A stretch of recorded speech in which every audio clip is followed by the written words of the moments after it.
A very good afternoon and a happy Easter to you all. Welcome to Premier League Live on this Easter Sunday as we have a double header of Premier League action for you. And today could be the day that Liverpool are crowned Premier League champions.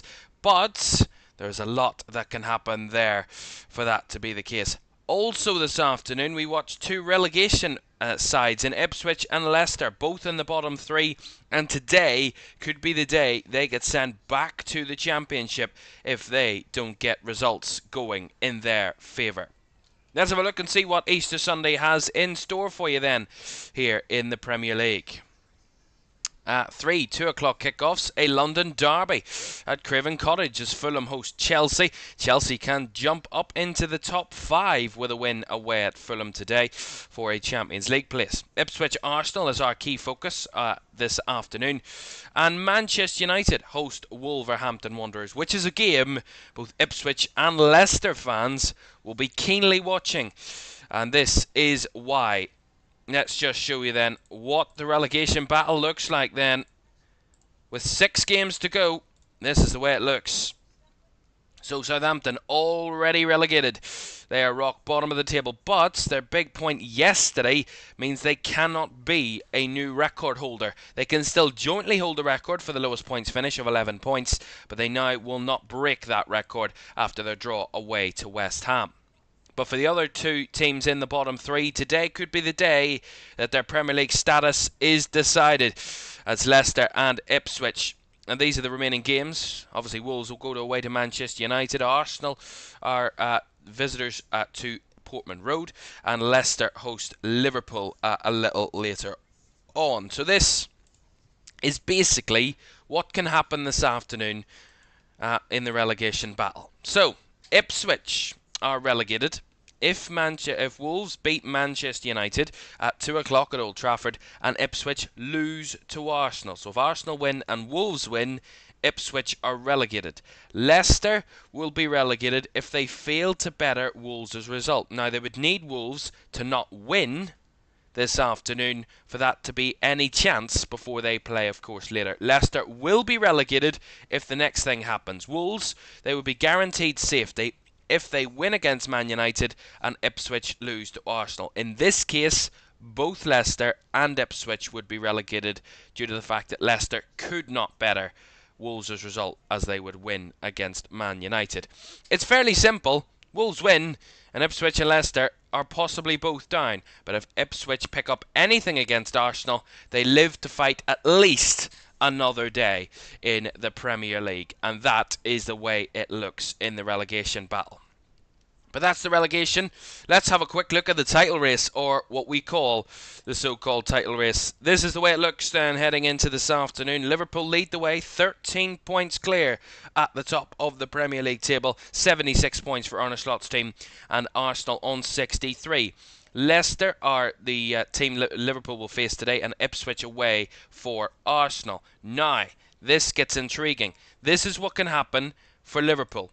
They will be champions if Arsenal lose away to Ipswich and Liverpool beat Leicester. If both of those occur, then Liverpool will be champions. If one or neither of those scenarios occur, then Liverpool won't be champions this weekend, and the earliest they could win the title would be Wednesday night when Arsenal host Crystal Palace. Crystal Palace, Wednesday, 8 o'clock, that one is for Arsenal. Tottenham is Liverpool's next game. If it goes to next weekend, then Liverpool could, no matter what Arsenal do, if both teams continue to win until Liverpool face Tottenham next week, Liverpool will be crowned champions against Tottenham at Anfield next Sunday. That is if both teams continue to win their games. Now, that's the way we stand. That's the way it looks, and let's just let the football unfold and see what happens.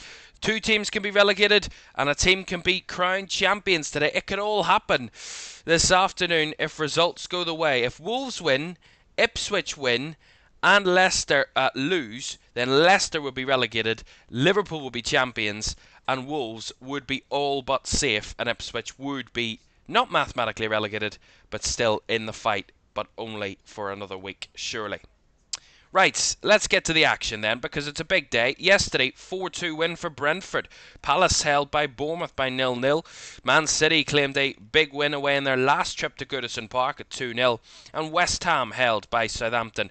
And Aston Villa really thumping Newcastle, who were on the heights after their wins in the last two games. But Newcastle a little bit humbled by Aston Villa at Villa Park there yesterday evening. We'll analyse all of those scorelines and results at half-time. But let's have a look at the two teams then as they enter the field, or come out of the tunnel at Portman Road for this one. Ipswich against Arsenal. And Arsenal know if they lose today, the title race that isn't really a title race will be done and dusted mathematically. If Liverpool win, of course. Let's have a look at Ipswich's side. Alex Palmer starts in goal. A back four of Axel Twanzebe, Dara O'Shea, Jacob Greaves, and Leif Davis. In midfield, Sam Morsey, the captain, alongside Jens Kajusti in midfield, with Julio Enciso in the 10.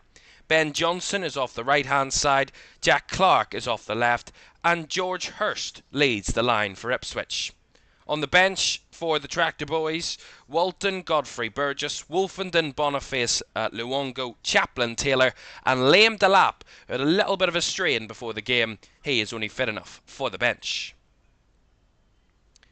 For Arsenal, David Raya starts in goal. Ben White comes into the defence at right back. William Saliba and Jakub Kivior continue in a centre-back partnership that's been common since Gabriel's injury, and Alexander Zinchenko starts at left back. Declan Rice is in midfield alongside Martin Odegaard, the captain, and dropping back into midfield in his natural position, Mikel Merino, with a front three for Arsenal of Gabriel Martinelli, Bukayo Saka, and Leandro Trossard up front. For Arsenal, Neto, Tierney, Timber, Henry Francis, Lewis Skelly, Partey, Sterling, Butler Oyedeji, and Nwaneri are all on the bench. Well, it's a big afternoon in the Premier League.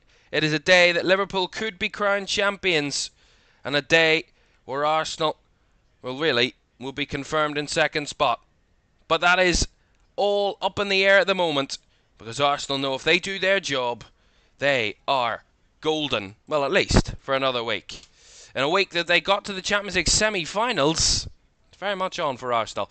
Ipswich against Arsenal. Kickoff is on the way next.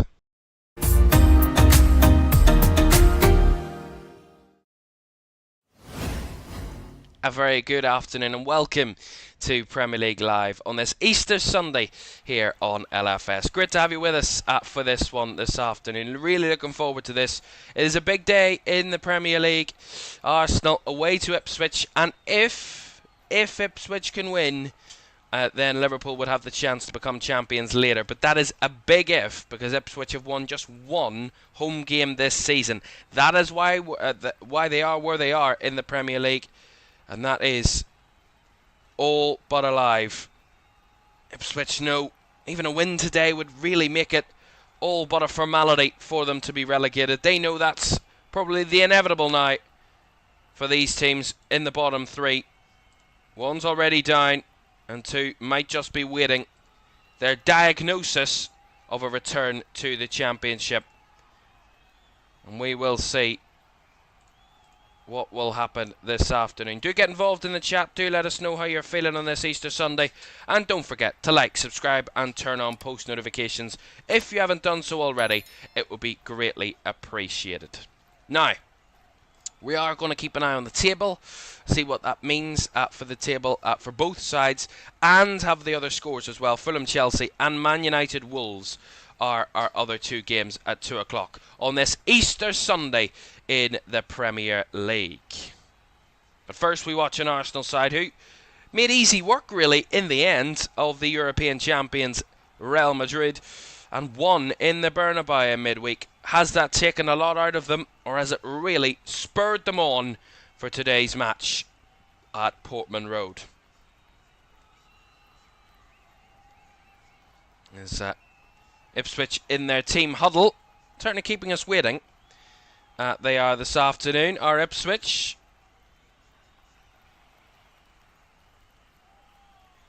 But Arsenal will know what the scenarios are elsewhere. And They will just want to do their job and win this game of football. Make sure they don't hand the title to Liverpool. And make Liverpool work for it, as they've done so incredibly this season. As we're underway at Portman Road. Looking forward to this one. Looking forward to the whole day of the Premier League. It's been a great Easter weekend so far. We had our triple header of Championship action for you on Friday. Looking forward to this one as well today. Double header of Premier League. And then tomorrow, Easter Monday, 2 Championship games really affecting who will join us in the Premier League next season.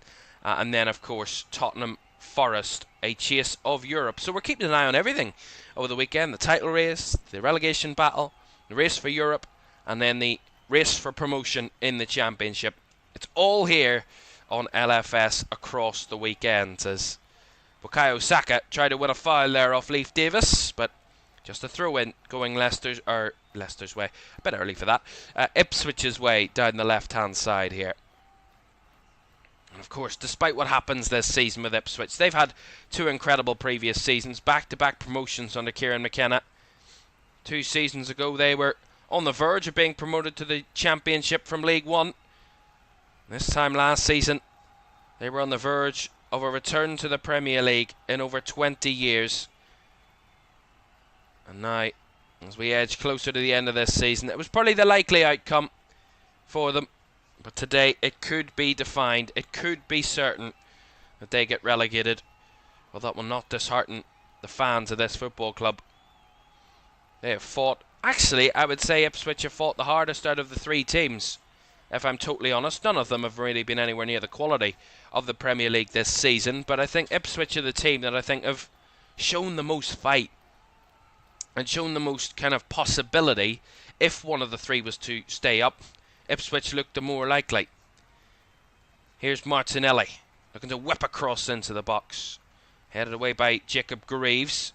Fed back in by Odegaard, but O'Shea gets his head to that one, and Kayuste clears his lines. And as far as Ben White, though, tries to roll it infield past Jack Clark, but well won back by Ipswich. They're really battling and tussling in midfield here. A little bit of sloppy moves, as here's Trossard. Saka. Back to Mikel Merino in a more natural midfield position. Ball tried to find White in the box there from the wide position. Here's Odegaard. Swinging it round the corner, finding Zinchenko.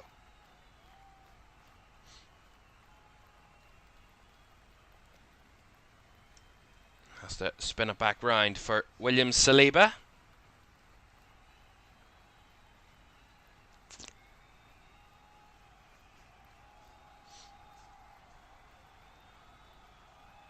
Arsenal will want to control possession, won't want to get the crowd up and give them an opportunity to try and cause a problem. And that's kind of where they will put their focus today. They will not be gung-ho from the very first minute. And a couple of changes to Mikel Arteta's side means he just wants to refresh it, recycle it a little bit, and just keep the freshness in the squad, but also keep the kind of competitiveness. You know, they're getting to the business end of the season. There might be some options for places. Lovely switch ball by Odegaard. Out to the right side here.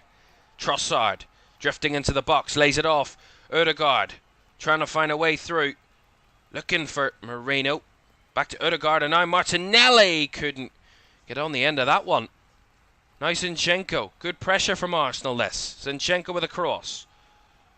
Away by Greaves again. Morsey gets it clear from Declan Rice. And out for an Arsenal throw in the left-hand side. Decent start from the Gunners.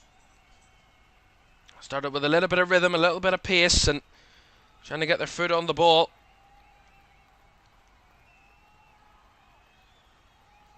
They've had almost all of the possession so far of Arsenal, as Kivior breaks forward into midfield. Trossard trying to swing it out wide to Saka. A little deflection from Leif Davis. Put it out for an Arsenal throw. Now Trossard. Bit sloppy there as it's given away cheaply. And now a break might be on here for Ipswich. And they're running behind for George Hurst. But David Raya was quick and knew what was coming. and made sure he was in the right position at the right time. There's a little glimpse though from Ipswich there that there is a threat in behind. It's good work. I think it was Enciso that played the ball through, and Hurst made the run in behind Saliba. And luckily for Arsenal, Hurst was onside, but luckily for Arsenal, their goalkeeper was alert and aware of the danger and came and settled everything back down again. Long ball out to the left-hand side. Martinelli. Back to Kivior. Inside to Zinchenko. We'll switch out wide to Saka. Up against Davis. Bukayo Saka. Nice little 1-2 with Odegaard. Saka across, and the shots from Trossard. Blocked on the line there. I think it was Axel Tuanzebe with the block. And it goes for the corner. Lovely little 1-2 between Odegaard and Saka. Cut back to Trossard, who tried to toe poke it at the edge of the 6-yard box. And striding across was Tuanzebe, but it might have been a touch from his own teammate there that blocked it as well. Will be an Arsenal corner though.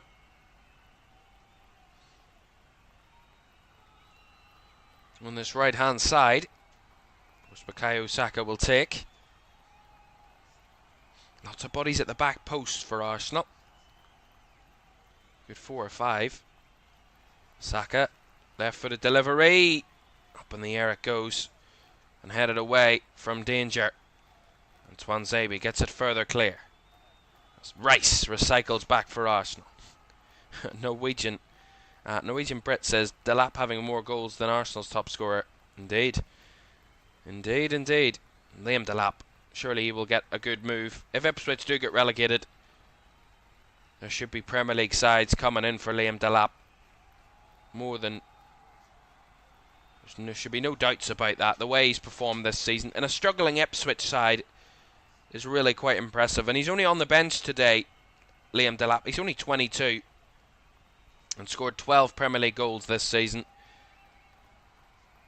which for a newly promoted player in a struggling side in Ipswich, who themselves have only scored 33 goals, so he scored almost a third of their goals this season. Massive player for them in the Premier League, and could be a massive player for another Premier League side next season. Zinchenko out wide to Martinelli, up against Tuanzebe, who tries to hold him off. Rolled out wide to Zinchenko, back to Martinelli. Ipswich do well in their press there, pushing away as the ball over the top, headed clear. Now Ben Johnson can't really find a forward pass, has to go back to Tuanzebe, who goes all the way back to his keeper Alex Palmer.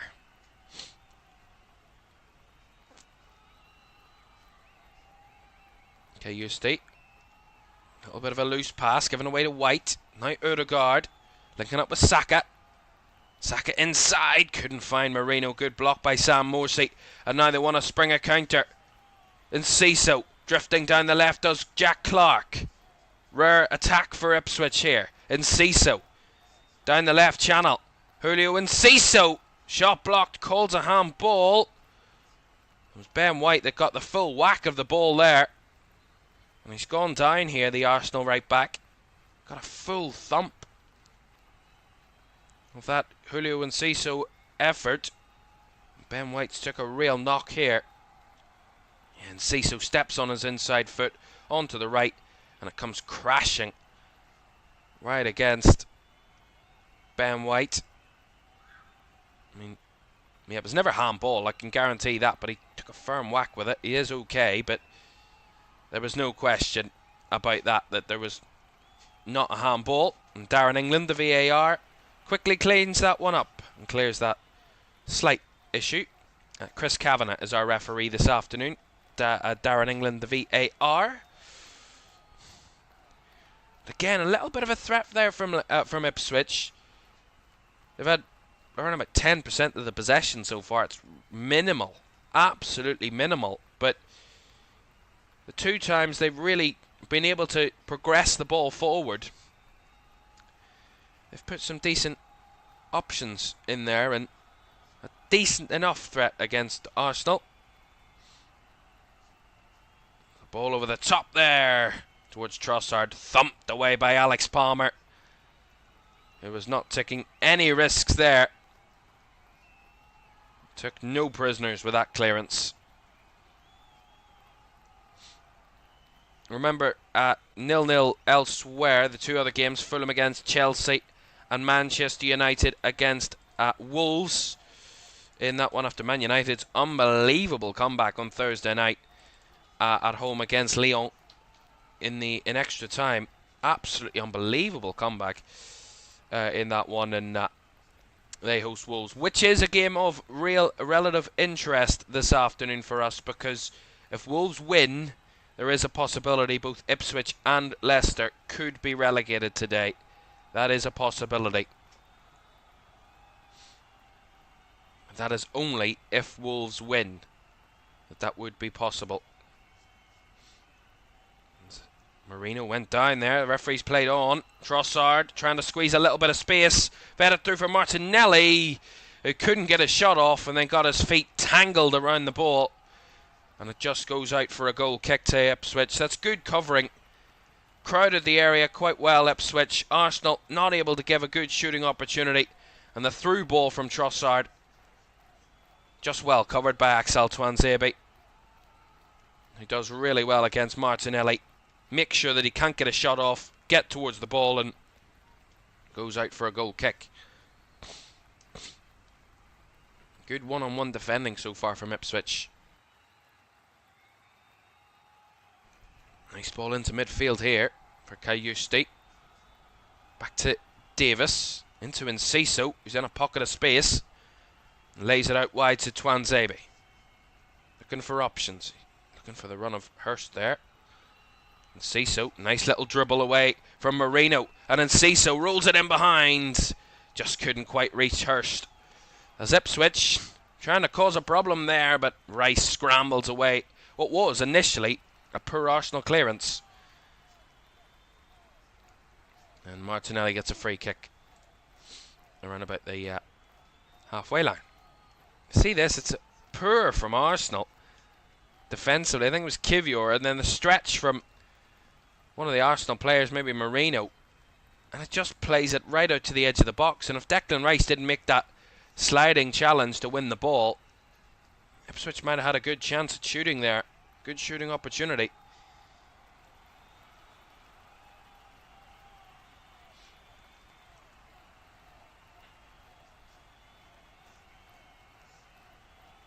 Kivior. Back to David Raya. Now Zinchenko. And back again to Saliba. Nice work from Ødegaard to drop a little deeper to help out in possession, but Zinchenko forces his pass forward and is intercepted. Lovely little flick by Enciso, but he couldn't find Hurst. And he's won it back here off Declan Rice and Enciso. And Julio Enciso's broke away. And he couldn't find the pass to George Hurst again. Julio Enciso, I gotta say, has got himself about the place so far. He's looking an option. Looking a real problem for Arsenal in that midfield. Here's Ødegaard though, striding away. Saka back to Ødegaard, and Trossard on the ground rolls it over the goal line and gives Arsenal the lead. Just as Ipswich had a decent opportunity themselves, and we're looking a little bit more of a threat. Up the other end the Gunners come, and up the other end the Gunners score. Nice little move into Ødegaard. He just runs towards the box, rolled it wide to Saka, gets the return ball. Just a bit heavy for Ødegaard, but Trossard's there, and he takes a nice touch. And as he falls off balance, he just gets the right touch on the ball, and it completely wrong foots everybody in there, and gives Arsenal the lead. Ipswich 0, Arsenal 1, and Leandro Trossard the scorer.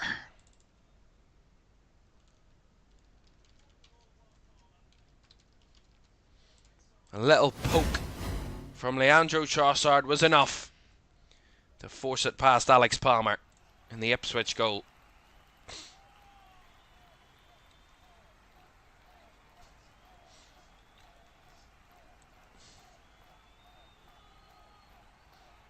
Andrew Trossard, of course, scored in the last away game when they went away to Everton, Arsenal, and drew. They've actually drawn 4 of their last 6 Premier League games. 3 of those actually coming away from home. Everton, Man United and Forest. Their 2 wins have both come at home against London sides in Chelsea and Fulham. Their only drop points at home came last time out when they drew with Brentford. So Arsenal haven't been clean in the Premier League, and when scoring first they haven't been the cleanest this campaign.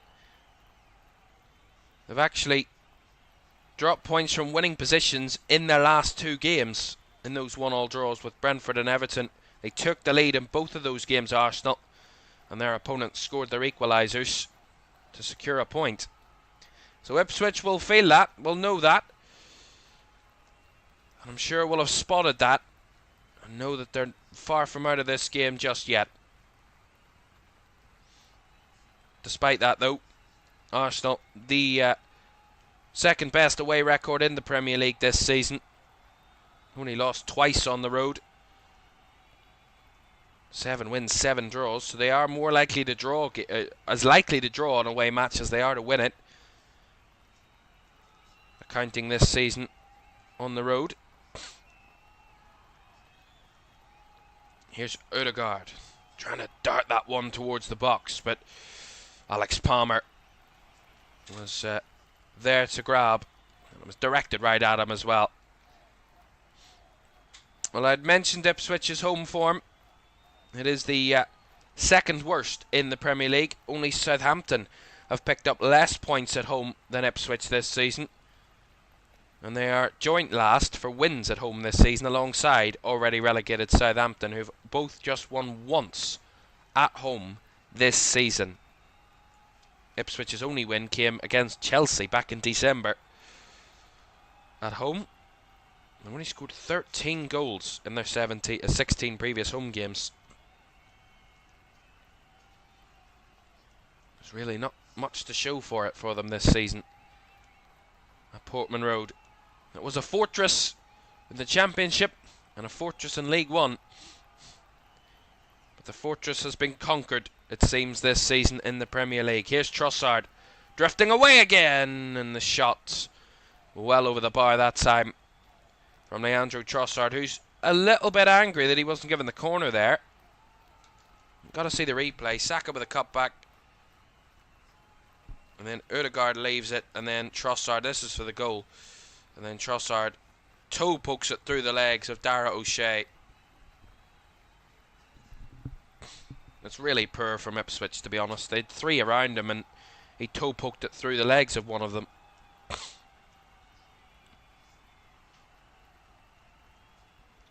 As Hurst does well there, holding up Saliba and holding up the ball and winning Ipswich a throw-in down the left side here.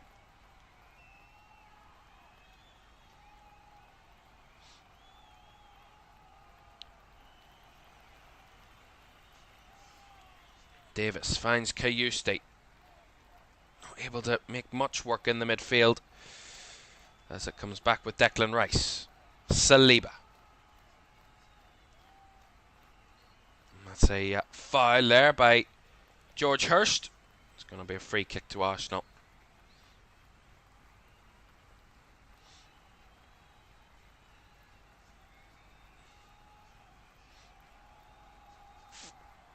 Well, let's just say Ipswich have never beaten Arsenal in the Premier League, home or away. They've played each other 9 previous times in the Premier League, including the reverse fixture this season, and never once has Ipswich won.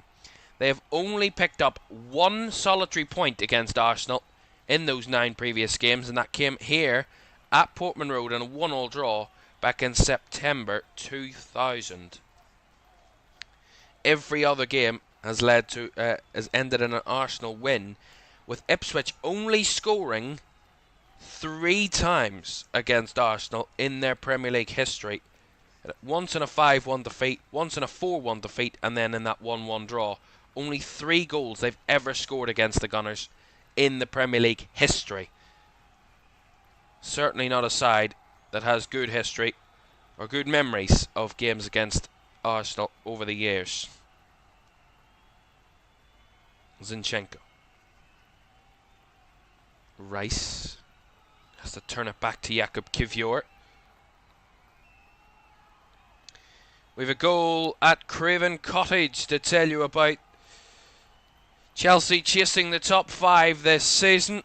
A win today for Chelsea would put them up into the top 5 on goal difference. However, Fulham, after beating Bournemouth just, 6 days ago?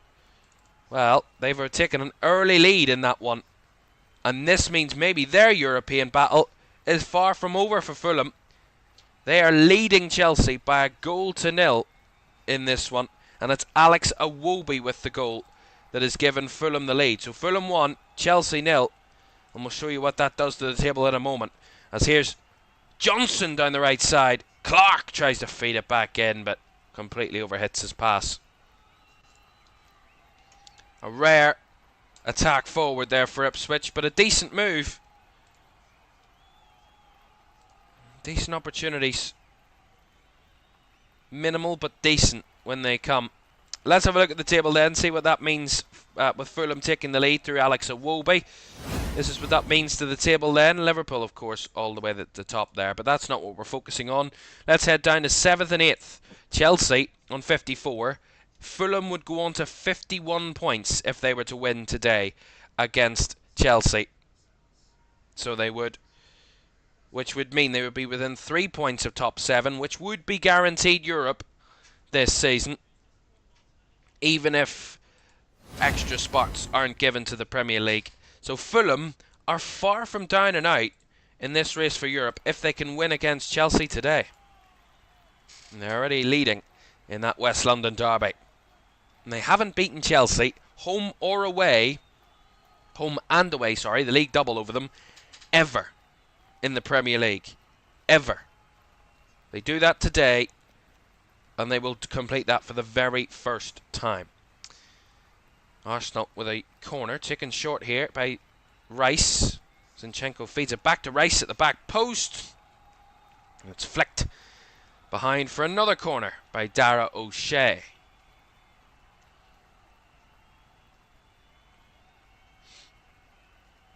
So far, it's still 0-0 in that game at Old Trafford between Man United and Wolves.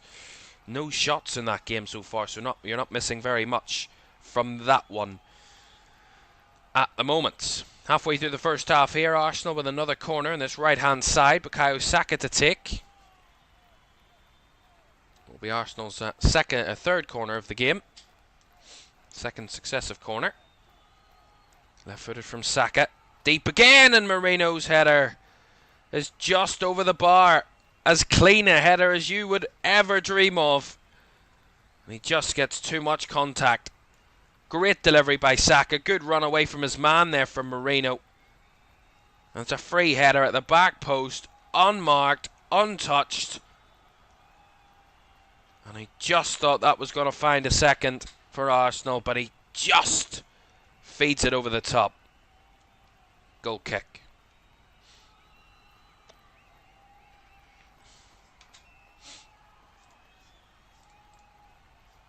Mikel Merino. He has, since he moved into that role of centre forward or auxiliary centre forward at that for Arsenal this season, he has obviously increased his goal tally and has stepped up in that position relative to his ability and his natural position. But so far, on that occasion, should have done better. Zinchenko, whip ball to the back post. Good hands by Palmer. Big, strong left hand to palm it away. And Ciso tries to break away, but pulled back there by Mikel Merino. It's going to be a foul and a free kick to Ipswich. But I think the home crowd were wanting a yellow card. Let's see this again. And Ciso breaks away. Yeah, a little tug by Merino on and Ciso. It's a little bit cynical. I could see why you could give a yellow. But I can also see why the referee hasn't given it. It's one of those, 50-50. Greaves. To Morsey. Back to Jacob Greaves. Back again to Dara O'Shea. And now Twanzebe. Not able to make anything of the advanced position on the field there, Ipswich, and all the way back to their goalkeeper. Sam Morsey tries to rescue something, but too much hard work done there. And they're scrambling here, and they've lost out as Saka absolutely miscues his pass. And Jack Clark trying to dribble away now. Clark just pounded away. One back here by Ødegaard. Ødegaard feeds it through to Trossard, a bit heavy. And Ipswich can just about clear it. And the flag was up anyway against an Arsenal player. The referee's going to play advantage for that offside. Here's Enciso, who was brought down, but no foul. And Arsenal win it back again. Ødegaard. Enciso does look like the player that gets on the ball for Ipswich, that would get on the ball and cause a problem, but there's just no one else helping him, and he's kind of on his own at the moment. And against this Arsenal defence, the best in the Premier League in terms of goals conceded, you're not going to get much room at the best of times, and much opportunity. And this is where Ipswich are going to struggle. If they're going to leave one man to try and do the hard yards and try and get them up the field, they are just going to struggle, and it's going to break down time and time again. It's just not going to work for them. Ball over the top there by White. Ben Johnson tried to get something to that, but nicely brought down by Arsenal. Just keep the ball moving. Rice. Trossard has to go back to William Saliba. He goes back again to David Raya. At times, David Raya is actually coming out and playing as the extra centre-back here. He's coming that far out of his goal and kind of in line with the Arsenal formation. It's like they've started with a back three, Arsenal. Saliba, White and Kivior, with Zinchenko playing that inverted role in midfield. And then David Raya just adds up extra numbers if they need it at the back.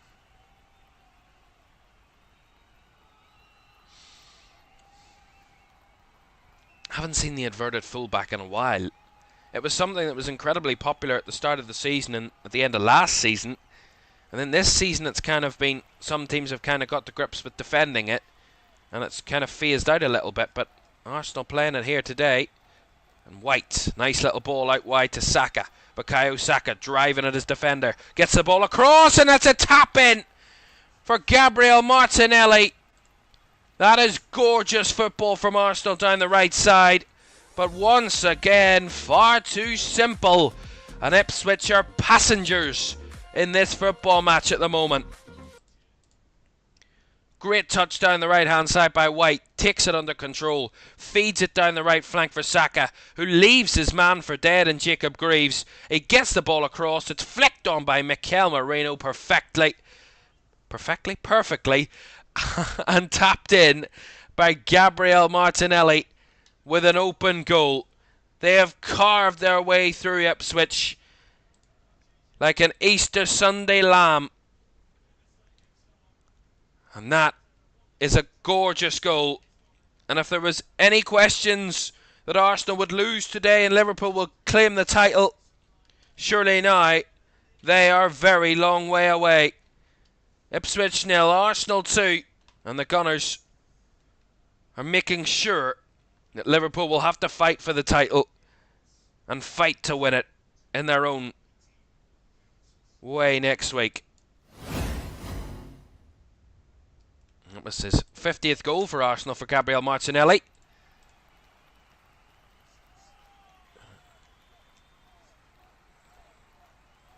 That second goal's just added the dominance for Arsenal so far. Ipswich have had barely any opportunity, barely any control in this game whatsoever. It's been all Arsenal, and for Ipswich, they've just been passengers, as I said. As George Hurst tries to make something. Wanted a foul again, but cleanly won back, said the referee. But Clark's won it back here for Ipswich.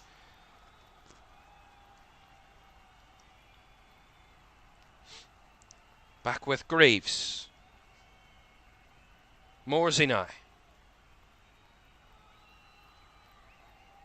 Swings it out to the right-hand side. Johnson.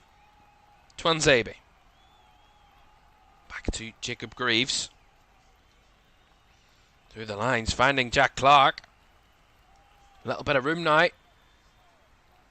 Clark laying it off to Tuanzebe, central. Out wide to Johnson on the right side. Whips a ball in. Cleared away well by Kivior. A little bit of pressure on Arsenal there all of a sudden. The clearance there from Zinchenko was straight out of play.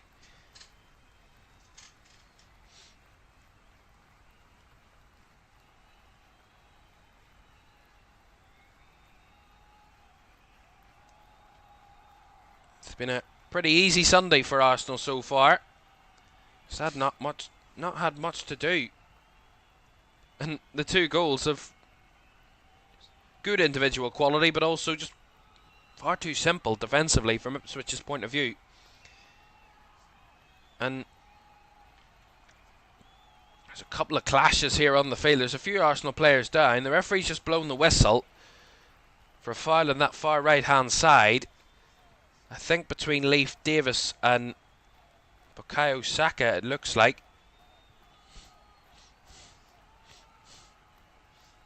Some fans, Arsenal fans, calling for a red and an off. That's an awful challenge. It's a really bad one. And he's been sent off. He's been shown a red here, Leif Davis. They were showing us the replay of the challenge, and now he's been shown a red card. Absolutely dreadful. It's an awful challenge. Goes in with his studs. Right on the back of the Achilles of Bukayo Saka. It's a dreadful, absolutely dreadful challenge. And Leif Davis, seen red. And the referee making no question of that. And I don't think he could really complain. It looks as clear as day a red card, in my opinion. The referee, Chris Kavanagh, is telling him to go. He's still not moved. Whether he's waiting for VAR to have a say, but he's been told, your day is done.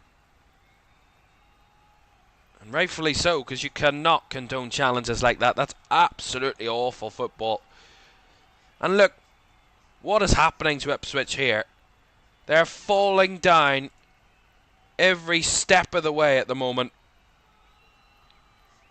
2 goals down and now a man down.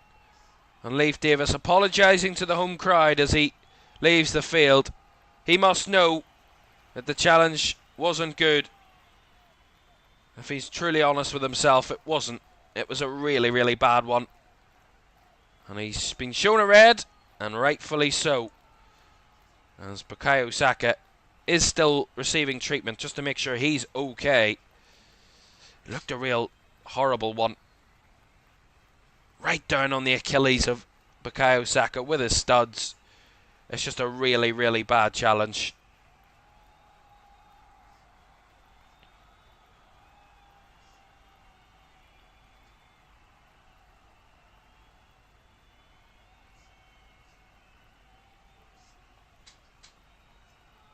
And the VAR did have a double check, of course, with it being a straight red card. The VAR have the jurisdiction to check it and make sure that that's the right decision. And Darren England did have a look and ticked all the boxes for a red card. And certainly no issues with the on-field decision there. That was completely correct. And credit to the referee for spotting it and not bottling it. Getting the right decision. As Ipswich are going to make another make a change here, of course, going down to 10 men. So Jack Clark is coming off and Cameron Burgess is coming on. So an extra defender for Ipswich, obviously losing Leif Davis, who is a defender. So making that early change. And now it's really easy street, surely, for Arsenal now. 2-0 up, a man up. Surely this will not be any sort of difficult for Arsenal whatsoever now. It wasn't really difficult when they played 11v11. Surely it's not going to get any harder. You wouldn't think so anyway.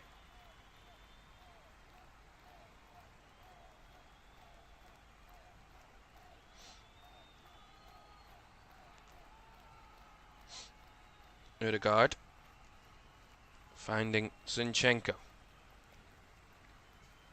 Martinelli now.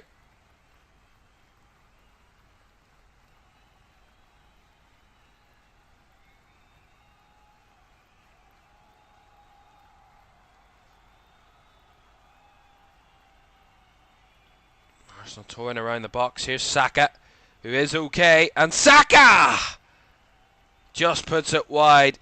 The crowd were booing him when he got onto the ball, and that would have been one silence moment if he'd have found the net there, Bukayo Saka. I have no doubt if that had found the back of the net, he would have went with this, the shush celebration.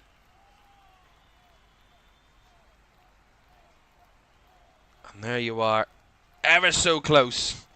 We see it so often. This is a trademark one for Saka.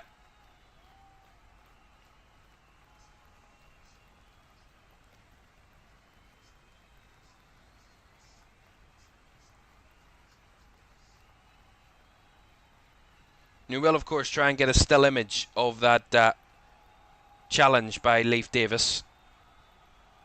And we will make sure to show you that.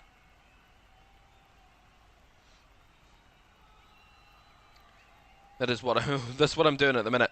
Just making sure I can get that image for you, so we can put it in the up for you. Just so you can get a live view of it. And a good view of it. Because it was an awful challenge. Absolutely awful. And it's just one of those. It's not one of those where you're like, it's a cruncher and it's a leg breaker or any of that. It's one of those where you could easily kind of trick the referee into thinking it was just a yellow. But it is certainly not a yellow. Here's Saka! Has he missed again? That is an incredible chance. Almost on the penalty spot. And he's put it wide. Again, great work between the lines from Arsenal. Lovely inside ball by White. Just poked through by Mikel Merino. And Saka made the run. In behind. Got the touch. And just opened his body too much there. Did Bukayo Saka. And in the end, puts it wide. I can certainly say to you, I did not expect that to happen. I did not expect that to be the case there.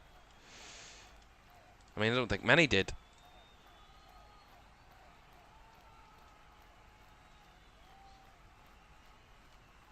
Of course, missed a penalty at the Bernabeu in midweek, did Bukayo Saka, but he did get his goal. He's got that in his checkbook. That he's got a goal in one of the biggest stadiums, one of the most iconic stadiums in world football, in the Bernabeu. That massively helped this team in going through to the semi-finals. And they will face, of course, PSG in just over a week's time, remember. It's only 9 days away before the semi-finals of the Champions League get underway. We will have both semi-finals, first and second legs, here on LFS. Biscuit says, I love your YouTube channel, I love hearing your commentary and enjoy hanging out your streams, make me happy. Thank you so much for the support. Great to have you with us. Great to have everybody with us this afternoon. Everybody supporting the channel. It's been great over the weekend so far, over the last week or so. It's been fantastic, and we thank you so much for that. Ball into the box. Too close to Alex Palmer. So I will try and get that image up for you now. That challenge by Leif Davis on Saka. If I can get it on the screen. I do have a still image, but just getting it into the stream is Burgess there. Hunter can make a clearance. So this is the challenge. It's going to come up above the match map here in a moment. So we wait for this Arsenal attack to play out. Chipped across by White, away by Twanzebe. Ipswich will be over the moon if they go in at 2-0 at half-time. Arsenal trying to push for a third. And that rolls all the way through for a goal kick. Right, this is the challenge then. So as you can see on your screen there, that is the challenge by Leif Davis, obviously in blue, and Bukayo Saka in the red. If you look at Leif Davis's left foot, look at where his studs are. They come down right on the back of Bukayo Saka's Achilles there, and yeah, it's clear as day. When you make a challenge like that, you're going to get a red card, and rightfully so. Rightfully so. So, yeah. Let us know what you think. I mean, I do believe it should be seen as a red card. No doubt about that, in my opinion. Do you know what? We'll put a poll in the chat, actually. We're nearing half-time here at Portman Road. Still Ipswich 0, Arsenal 2.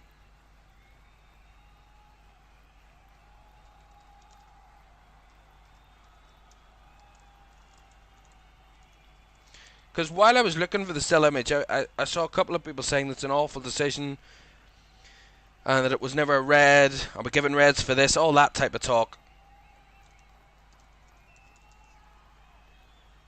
And there's the poll in the chat. Have your say on what you feel. Do you think that was a red card challenge? And we'll keep that poll open until at least half time. And we'll get the results of that very shortly. So do get your votes in. I'll leave that up for the moment.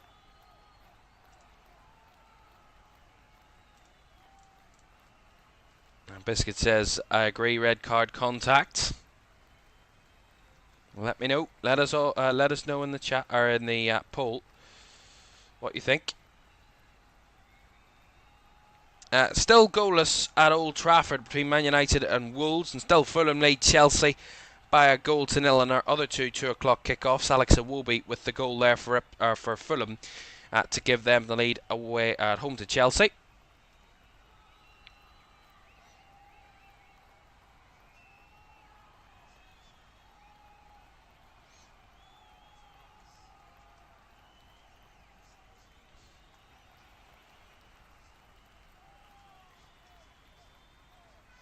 Trossard. Rice to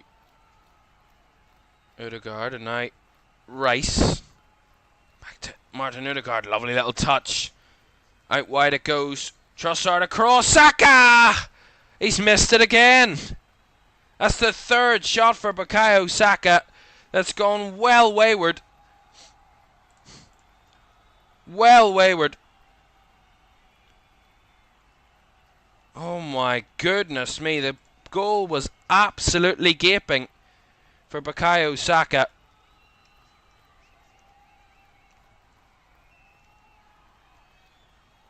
Oh my goodness. What an opportunity.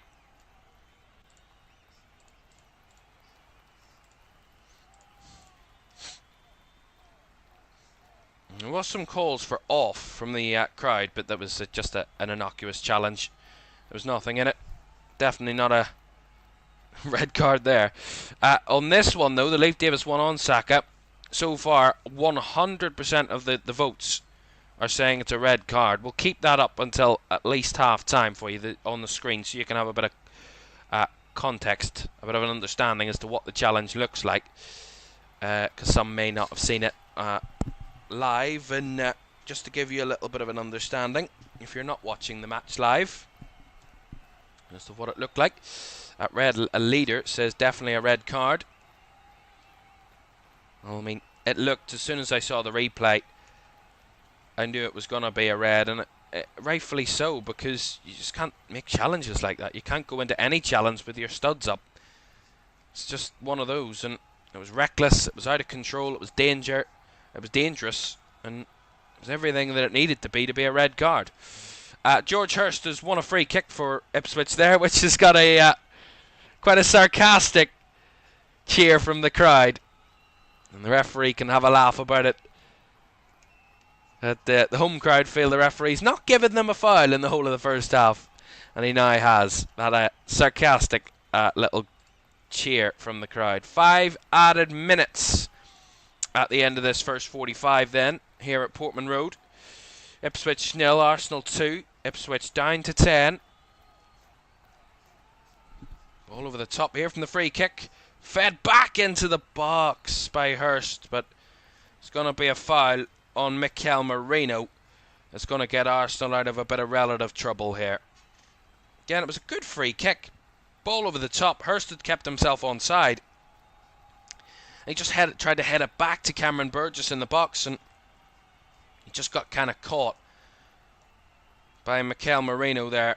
Merino and Burgess kind of collided, and the referee's just given the foul the way of the Arsenal midfielder there.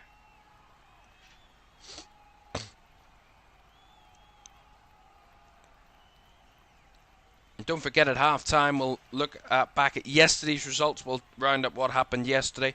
We'll also have the half-time scores from our 2 o'clock games and look ahead to the remainder of our Easter weekend here on LFS. Still 4 games to come after today's match, so Easter is far from over on LFS across the weekends for you.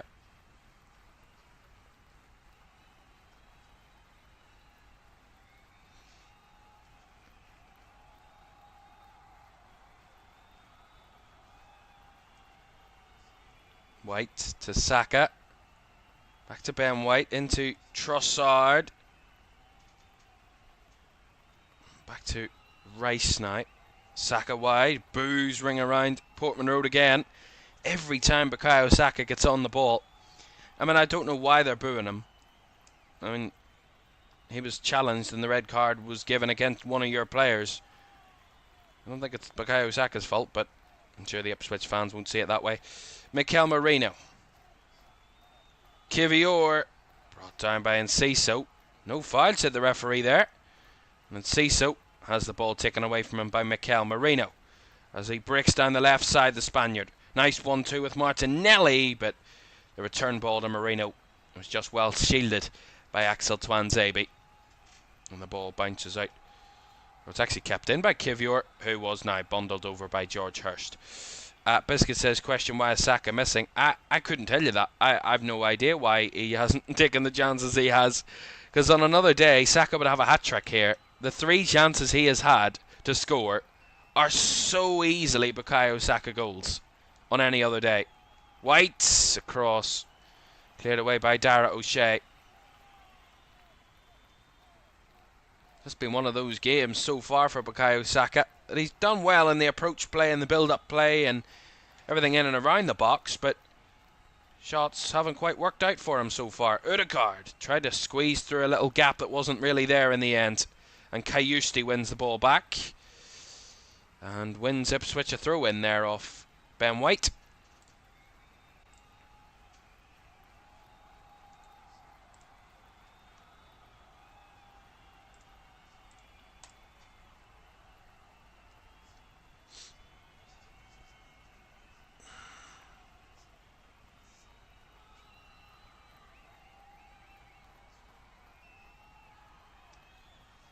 Another throw in for Ipswich in this far left hand side as it's Jacob Greaves that's over this.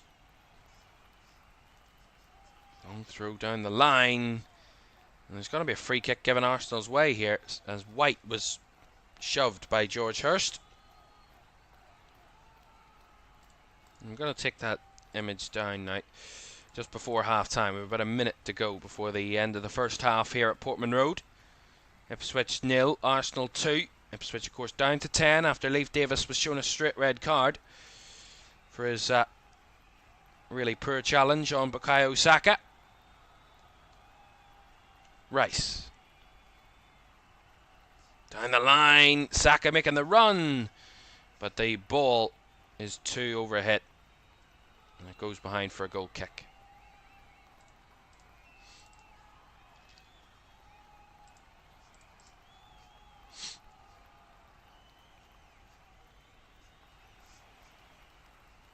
We got to talk about this first half, analyse this first half at half time, because it's big. It's big at the moment. And there is the half-time whistle at Portman Road. A first half where Ipswich have barely been in the game. On or off the ball, really. They have been nowhere to be seen. Passengers is the word for it at the moment. Arsenal have had an easy Sunday afternoon stroll around Portman Road, and they got a 2-goal lead at the break. Leandro Trossard and Gabriel Martinelli the scorers. But to make it even worse for Ipswich, they're also down to 10 after Leif Davis was shown a red card for a poor challenge on Saka. That is the first half. Ipswich 0, Arsenal 2. We'll be back for analysis and a look ahead to the rest of the weekend next.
Welcome back to Premier League Live. Half-time at Portman Road. It's Ipswich 0, Arsenal 2. Ipswich also down to 10 from that first half. Leif Davis was shown a red card. So it's all plain sailing for Arsenal at the moment. And no threat or concern whatsoever. Mainly because Ipswich have had one shot in the whole of the first half, and it wasn't on target. They've barely had any sort of threat whatsoever. Arsenal haven't been tested at all. Even in possession, they've not been tested. It's just been one of those where Ipswich are well below the level. They're not capable of it, of competing at this level, and Arsenal are just at the moment in such a good form and such a good rhythm. After the, you would be on cloud 9 after going through against Real Madrid in midweek, and coming here this afternoon when a team has not caused you any problems whatsoever.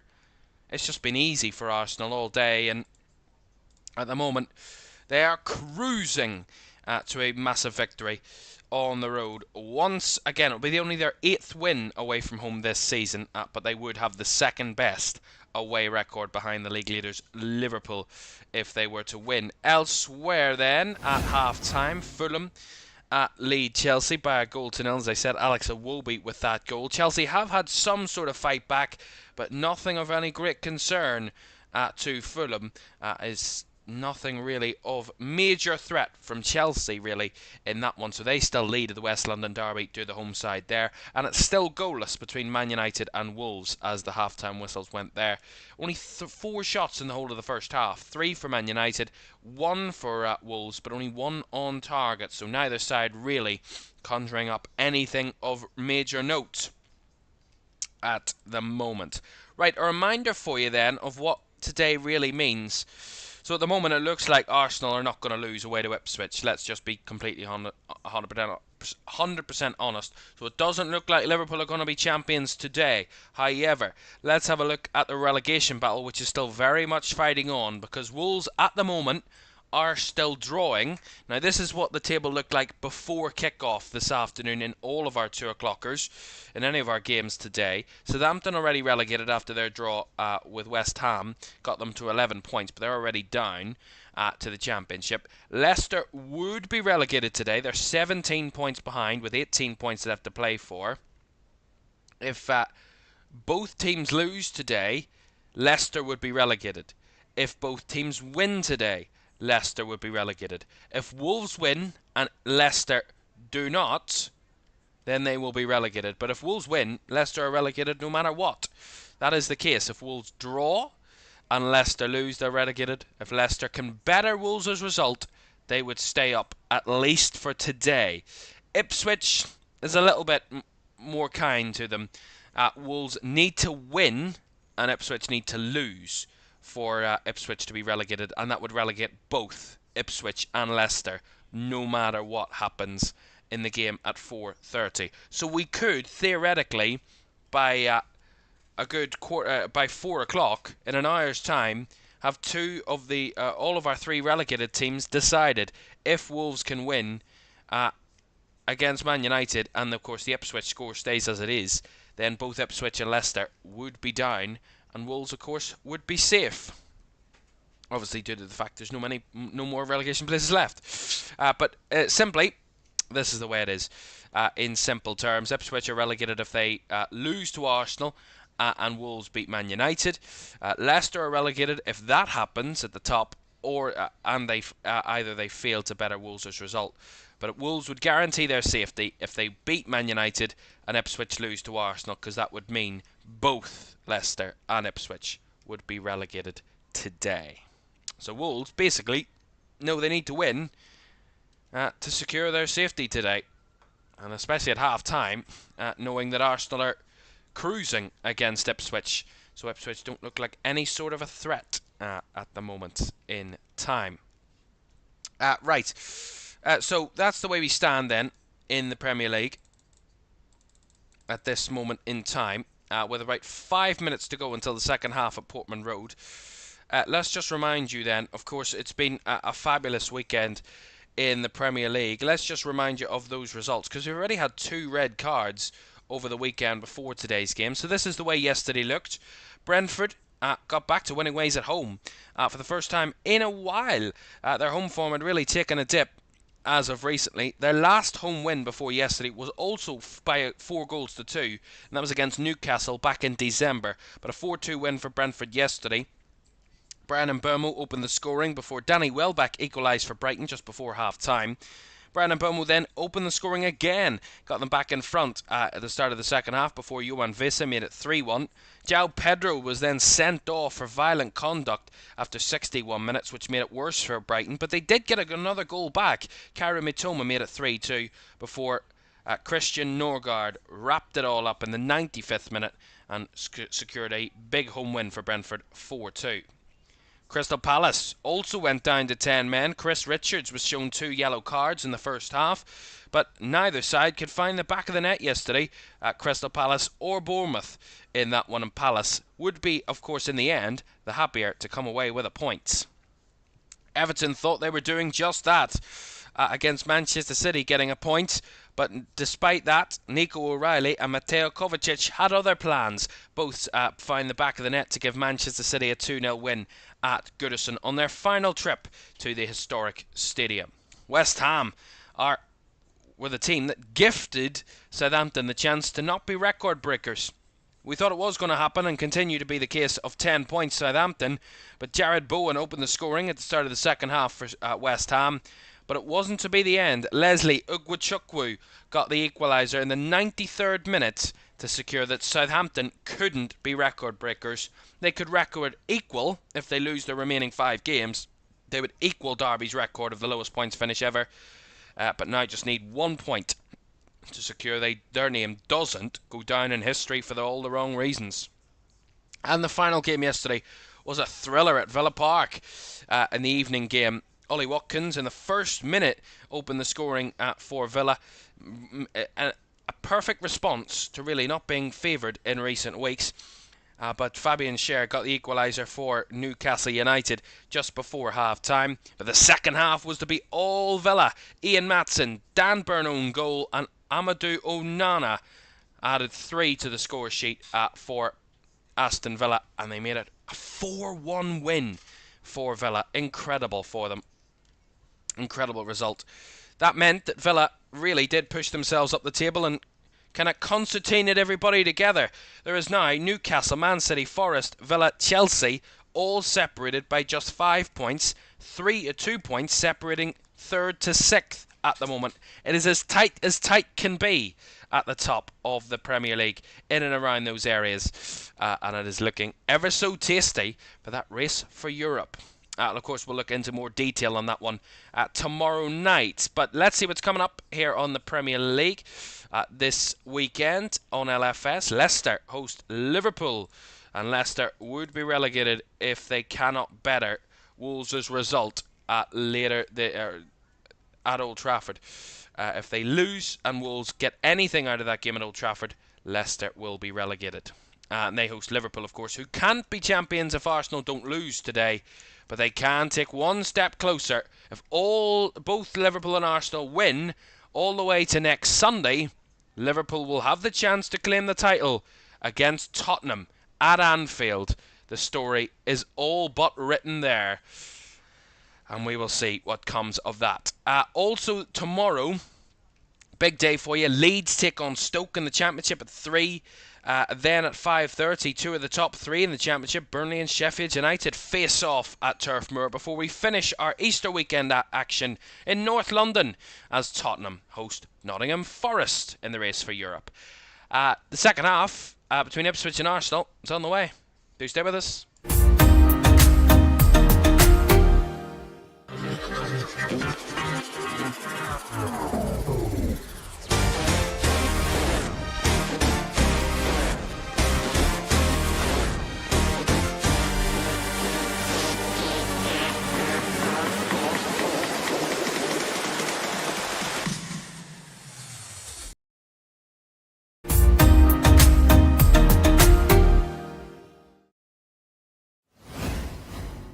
Welcome back to Premier League Live. I forgot to mention as well, I did mention the rest of Easter weekend, but we do have midweek action for you in the Premier League this week. Who would believe it? We have a game on Tuesday night as Manchester City take on Aston Villa in a massive battle for the European places. And then Arsenal host Crystal Palace on Wednesday night. But we will see if what's happening on that one. But definitely Tuesday night, Manchester City against Aston Villa at the Etihad. That is one to really look forward to. Substitution for Ipswich at half-time. Julio Enciso's coming off. And Jack Taylor is coming on. So another change for Ipswich. And surely it's all about now making sure they don't embarrass themselves at home. They're 2-0 down, a man down. Any sort of positive result for Ipswich is surely down the drain now, but I'm sure Kieran McKenna will not want this to become a moment that is recalled upon in the highlights reels in years to come. Of course, I think the last time that I actually commentated on an Ipswich game was when they were thumped by Man City here at 6-0 back in January, so I've not been closely watching Ipswich and commentary-wise in recent weeks and months, but yeah, the last time that I was commentating on them, they got absolutely pumped by Manchester City. And they were 3-0 down at half-time in that one, and they ended up losing by 6-0 in that game. And of course, Portman Road back in January. It was their biggest home defeat of the season, their biggest defeat of the season for Ipswich.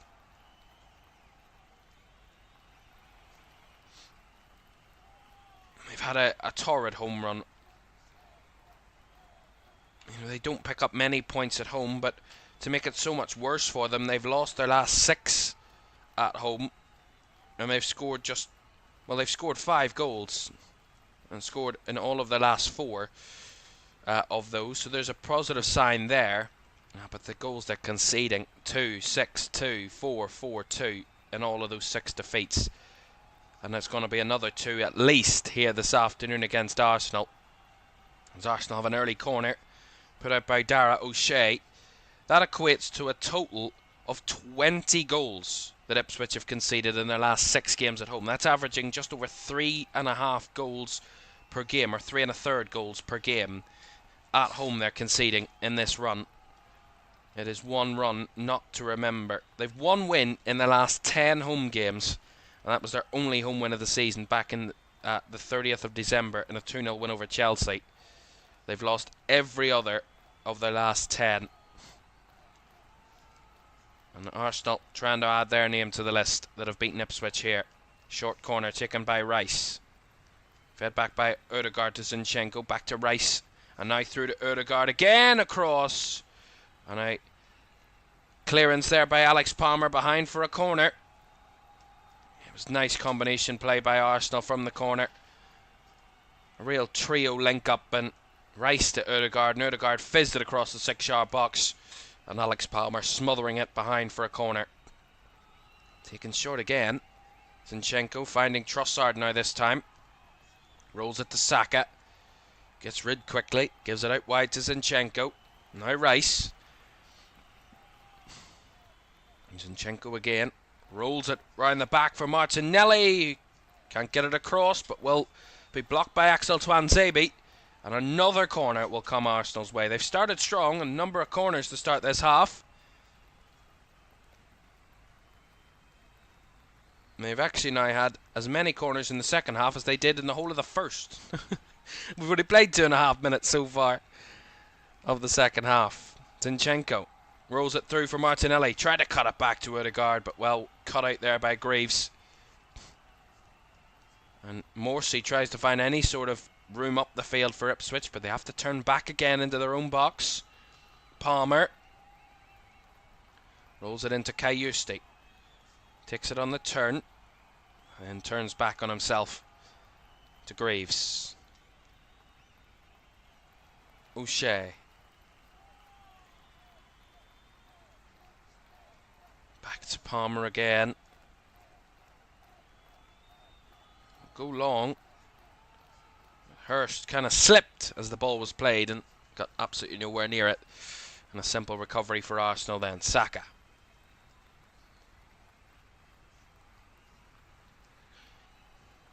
Zinchenko down the left-hand side for Martinelli.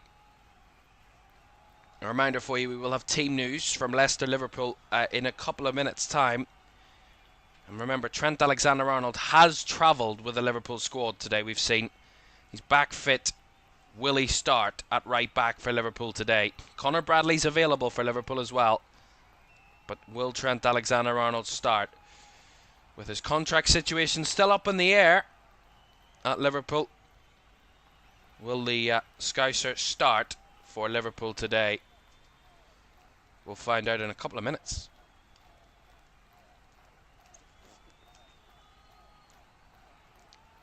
Well, I said how Southampton were the only side to have a worse home record than Ipswich. Ipswich have picked up just 7 points from their 16 previous home games. 1 win, which is against Chelsea, and 4 draws. Those draws coming against Aston Villa. That was away to Aston Villa. They drew at home to Aston Villa as well. They drew at home to Man United. They drew at home to Leicester. And they drew at home to Fulham as well. They actually went on a run of draws at the start of the season. They drew 4 of their first 6 games in the league. Of course, after losing their first 2 games to Liverpool and Man City. Then went on to draw 4 in a row. They didn't have an awful start. It's why I said kind of Ipswich were the side out of those 3 that came up that proved they could fight. And unfortunately, it's the quality of the squad has just let them down in the end. And it's that simple. This quality of the squad is just not good enough to consistently ask questions and cause problems and make themselves enough of a threat against the top teams and even the mid-table teams in the Premier League. And I think that's what the problem comes from. I mean, we see it now, and I think I spoke about this, was against the Leicester, I was commentating on Leicester one week, and we talked about how possibly all 3 are going down again that have come up this season, and is that a concern? And what I kind of had to think about it, and what I think the problem actually is that the mid-table teams are getting stronger, rather than it's not that the top teams are getting stronger, and Arsenal's and Liverpool's and Man City's. It's the Bournemouths, the Brightons, the Aston Villas. No disrespect to Aston Villa, they got Champions League last year, but it's those mid-table teams, the Bournemouths, the Brightons, the Brentfords, the Fulhams, even Nottingham Forest to an extent, all getting so much stronger that they're just taking themselves out of any sort of relegation threat, and they know they're not under threat at all. Now, there are still teams in this league that are not good enough. I think West Ham have been really poor. I think Wolves have been really poor this season. I think Everton have been better. Oh, Hurst in the box there. Not given much room in the end. But Everton have been better under David Moyes, but they were really poor before he came in. Palace haven't had a great season. So there are a number of teams there that are still a possible threat, but there's also an option there of teams that aren't going to cause problems, and they're the newly promoted sides. So it's that point as well of the mid-table teams are getting stronger, and even the worst performing regular Premier League sides aren't really going to be threatened by those below them, because they know they've just not got the quality. And that's where the problems come from. There's no real jeopardy from those teams, as Saka's cross was actually headed so far wide by Marino that it was headed clear by Ipswich. And a tug down on George Hurst there gets Ipswich a free kick and gets them out of a little bit of danger. But I think that's what the problem is. That's the cause of these problems this season, and last season as well, when the bottom 3 went down. Now, I think the Premier League will have to do something about this if this continues next season. They'll have to do something, because it just makes the Premier League so... We talk about the competitiveness of the league, and yes, probably from 15th up, it's competitive. And then there's those 2 teams that are just in limbo. They're not really challenging mid-table, and they're not really challenging relegation. And the bottom 3 are the 3 teams that come up, because they're just nowhere near the level. You know, if that continues, the Premier League will have to do something. And I don't know what they will do or what they can do, but Something will need to be done, because you just can't have a league where you know who the 3 relegated teams are going to be before they've even played a game of football. And that's been the case the last 2 seasons. And sadly, Ipswich and Leicester are going to go exactly the same way that Southampton has, and the 3 teams last season did. And your Burnleys and your Sheffield Uniteds and those types of teams. Who was the 3rd team that went down last season? Saka lays it back to Rice. Luton, of course, obviously.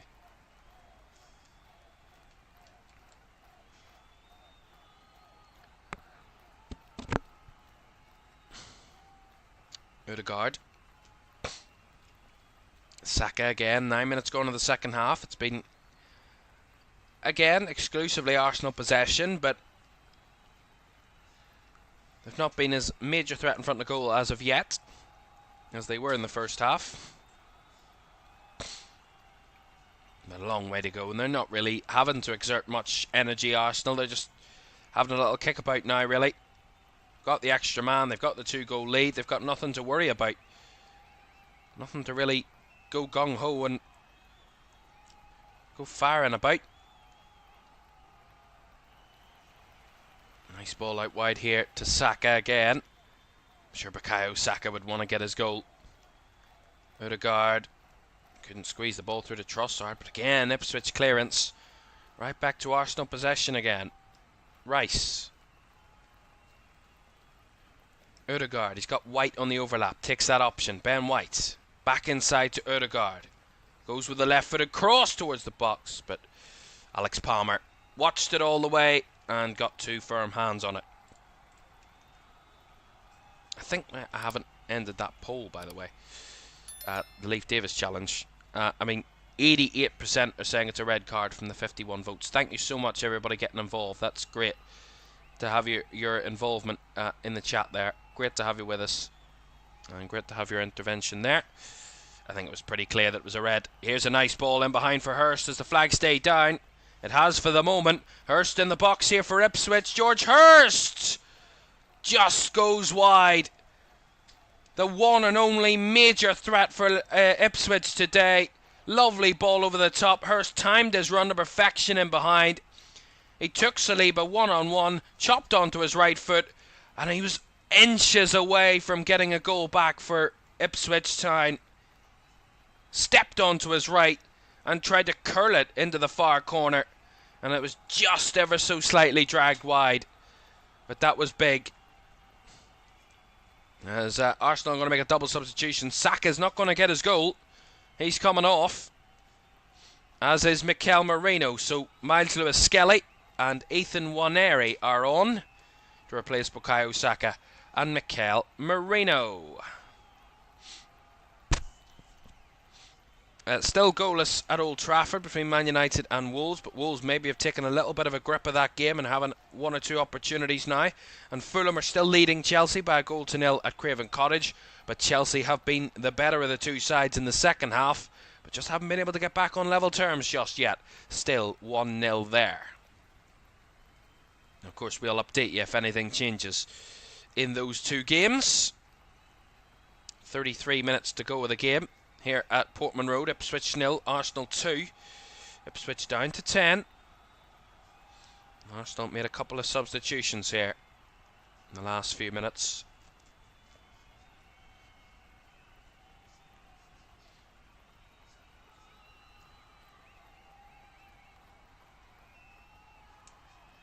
Spark says, what happens if Wolves draw today? Now, let me get my calculator out, because that might be... So if Wolves draw today, they will go on to 36 points. If Ipswich lose and Wolves draw, then there'll be a 15-point gap, which would mean that they would all but be relegated, Ipswich, but they wouldn't be confirmed due to the fact that it is still, albeit incredibly impossible, but it would be mathematically still possible for them to stay up if Wolves draw and Ipswich lose, because there would be a 15-point gap with 15 points left to play for. So they would still be safe, at least for today, But if Wolves draw and Leicester lose, Leicester would be relegated. Leicester have to better Wolves' result, no matter what that is. They have to better it in that one. And so they would need, they would, Spark, indeed. They would need to win crazy amounts. I mean, the goal difference, I can tell you. Actually, if Wolves draw, West Ham would be 17th. But West Ham, with their draw yesterday, 36 points, would also make it all but impossible for Ipswich to stay in the league. Because the goal difference would be so much better. West Ham's goal difference is minus 18. Ipswich's, at this minute in time, conceding 2 goals, is minus 36. So they would be 18 goals worse off than West Ham. So they would have to win games at a rate in which they cut that gap and win every game, and West Ham to lose every game for Ipswich to stay alive. That is only if Wolves draw today. It is complicated, but once you get your head around it, it's pretty simple. But yeah, if Wolves draw, Ipswich will not be relegated today mathematically. But Leicester could be if Leicester lose to Liverpool a little later on. Well, Bukayo Saka's been brought off. We just feel that was kind of preempted, that round about 60 minutes Saka would come off. But they're wrapping his right ankle here in kind of an ice pack. And remember, that's where he was challenged by Leif Davis in the first half. That's where the challenge was. So maybe they're just trying to make sure that doesn't kind of get any worse while he's sitting down, and just cover it with an ice pack to cover any eventuality, I think. Almost quite literally wrapping Bukayo Saka in cotton wool. We say it figuratively a lot of the times, but I think they're literally doing that, Arsenal, at the moment on the bench. They don't want to lose him again. He was out for 3.5 months. Saka, and since he's come back, he's been absolutely exceptional. Exceptional. So Odegaard's ball in behind. Trossard rolls back with it. And Twanzebe with a header at the back post from the cross to clear away. And further away now towards George Hurst here from Ipswich.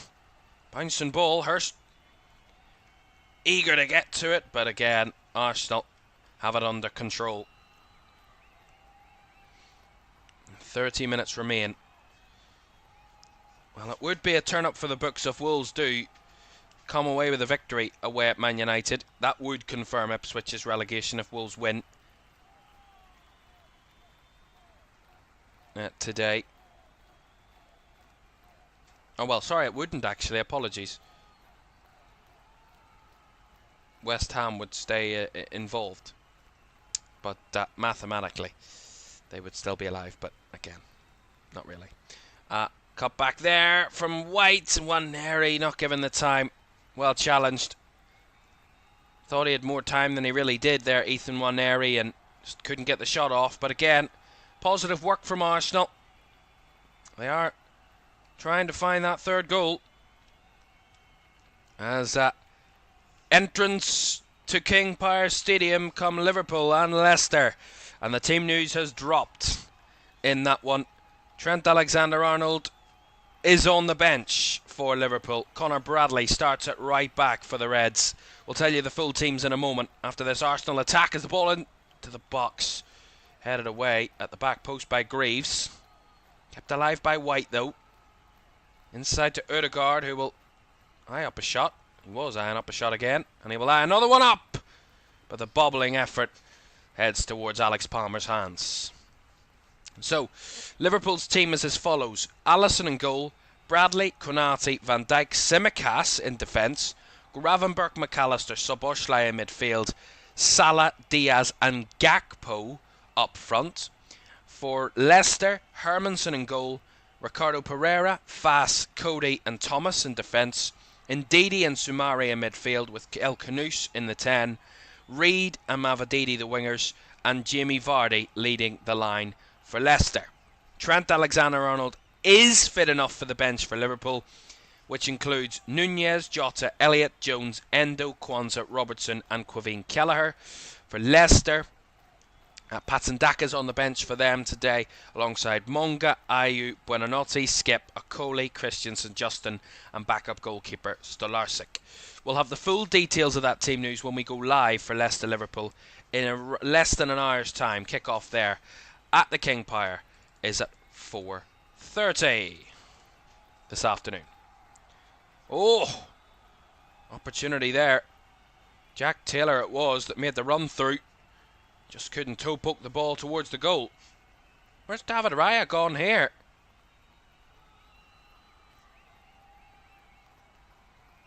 I would love to see this replay again. Long ball over the top from Ipswich. Good work by Taylor. Works between the lines and then comes away with it. David Raya. What's happened there? Raya tries to settle the ball down and then take the kick, but he doesn't get the chance. He was kind of knocked, and then the ball just got away from his grip. Got a bit lucky there. If he'd have touched the ball, it would have been a straight red card, of course. That really would have been a turn up for the books. But David Raya has much more common sense than to do something stupid like that at this stage of a game and the situation of the game that they are in. Here's Trossard. 25.5 minutes to go. Still Arsenal lead by 2-0. Odegaard drifting to the byline, trying to roll it across, intercepted, and Kayusti clears it away. Again out for the Arsenal throw on the far right hand side.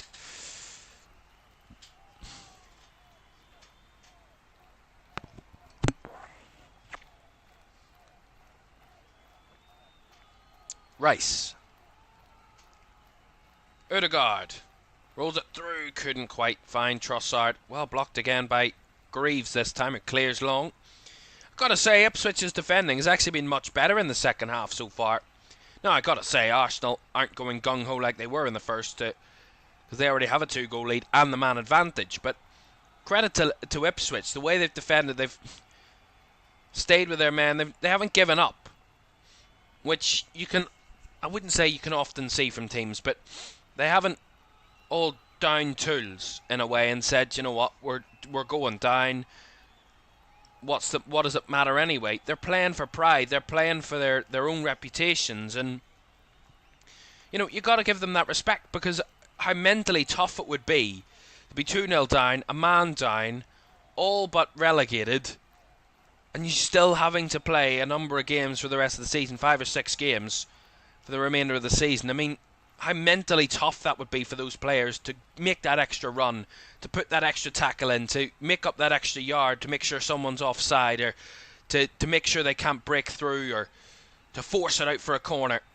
That extra little block. To put your body on the line for all of those extra moments when really they might all just end up, they're going to end up making no difference to your overall outcome for the season. But to play for your pride is something I have a lot of respect for. A lot of respect for, and you can't say that about every team that's in a relegation battle or being relegated. Not every team plays for pride, but I give a lot of respect to teams that do. There's Martinelli. Shot deflected. Goes behind for a corner. And that's why I kind of, I mean, I do have the kind of little bit of bias with Kieran McKenna being a man from my home country, being a fellow Northern Irishman, but I do have that little softer spot for him and his team. But at the same time, I've said it about Ipswich all season, they looked the more likely out of the three. Now, that may have been neither of the three of them were capable of staying up, but Ipswich did, and I said it, they fought their way through this season, and it's been tough. It's not been good enough, the quality's not been good enough, and that goes without saying, but they've certainly fought for it, and I got to give you a lot of respect, and teams a lot of respect, for fighting, despite not having the resources or the quality or the ability to compete equally with the rest of the teams in the division. Martinelli had the shot.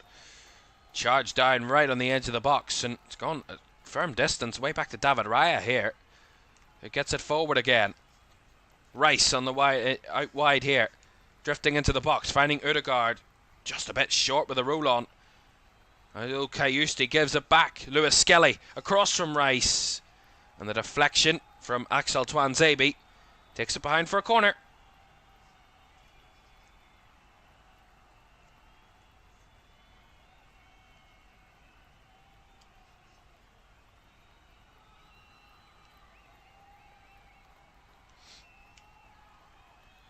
Don't forget to like, subscribe and turn on post notifications if you haven't done so already. And do like the stream, that would be so greatly appreciated.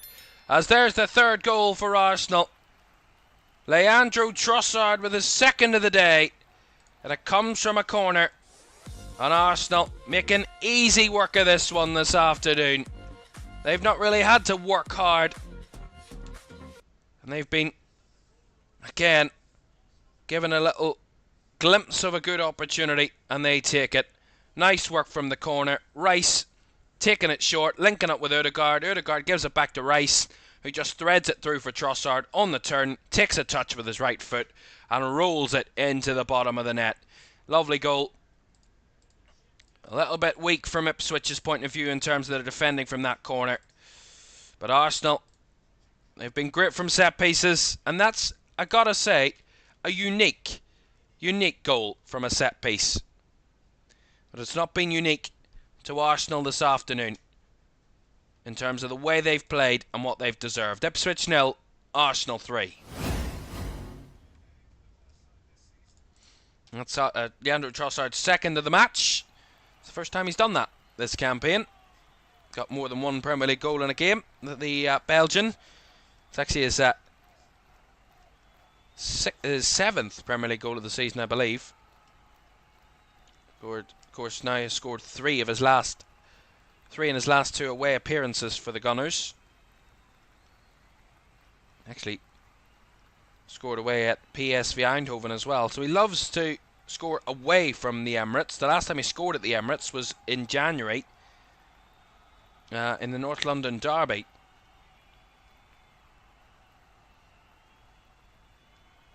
Last scored in back-to-back away games for Arsenal.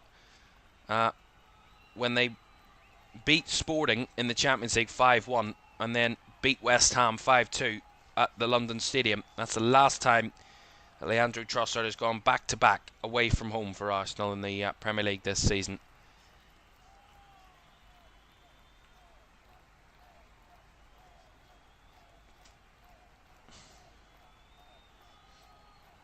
Long ball over the top there from Ipswich again, not finding its target.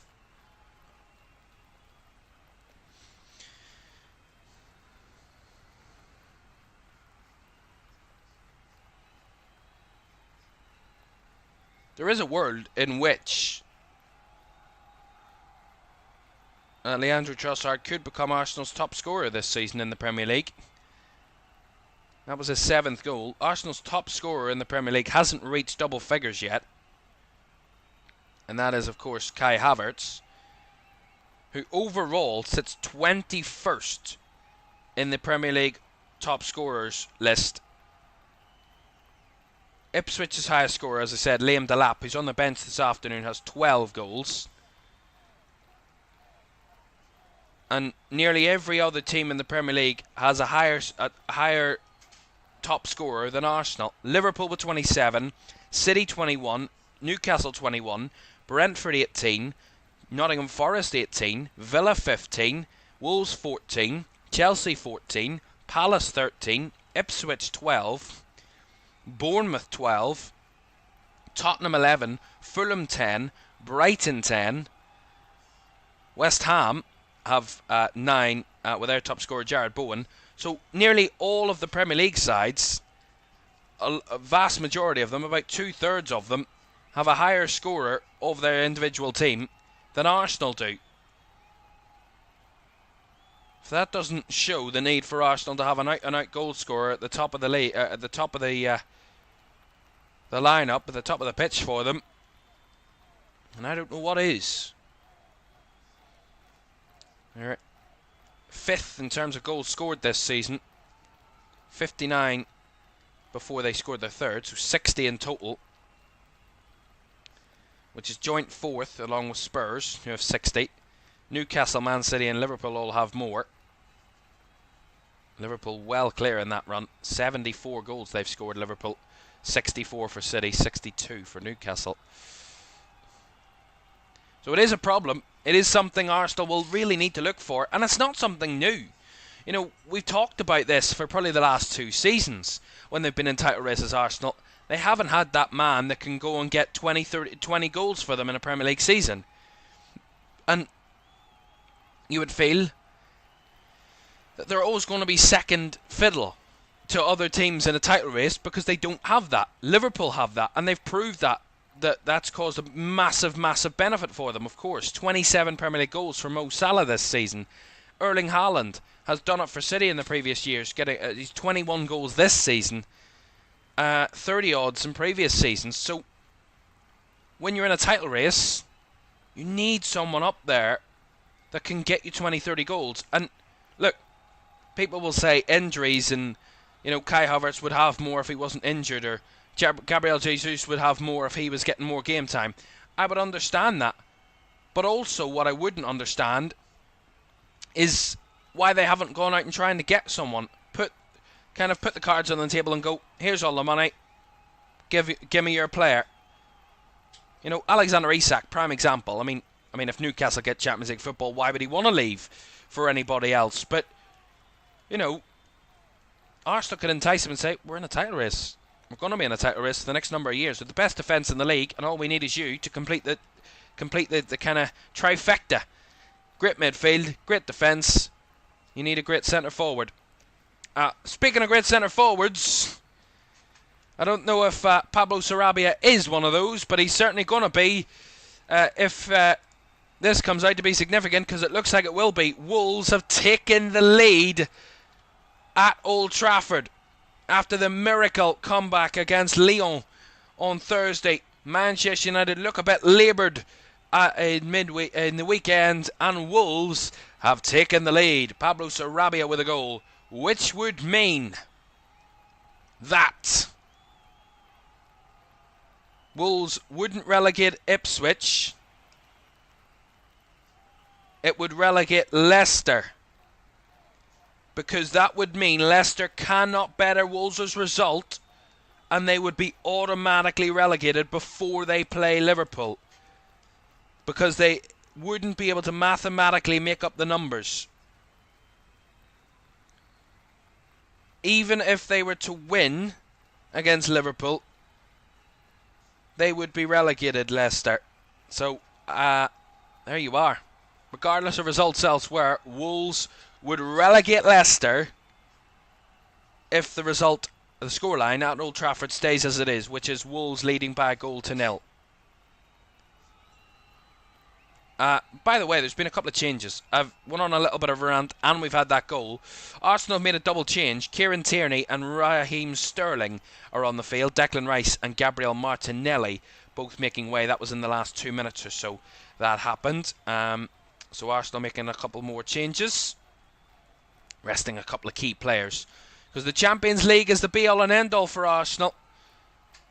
They've got PSG at home in the first leg on the 29th of April.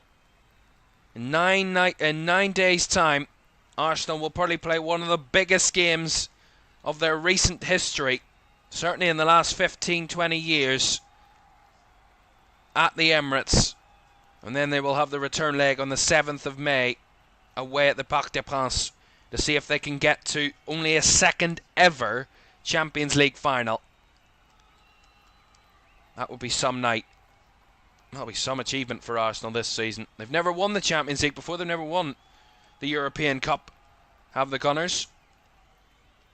Only one side in London has ever won a European trophy, and that was, of course, Chelsea that have won the European Cup. Of course, Spurs have won the, Intertoto Cup or something along those lines years and years ago. But a major European trophy hasn't been won by anybody of the top sides, other than Chelsea and West Ham, of course, who won the Conference League under David Moyes. So, Arsenal and Spurs lacking behind there. Arsenal have this season, to try and change that.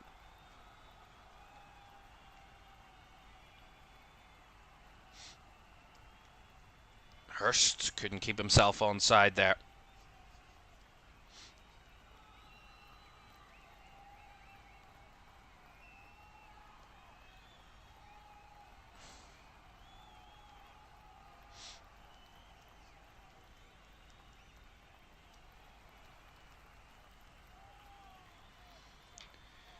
We have another goal to tell you about. It's come at Craven Cottage, and I can tell you that Chelsea are level.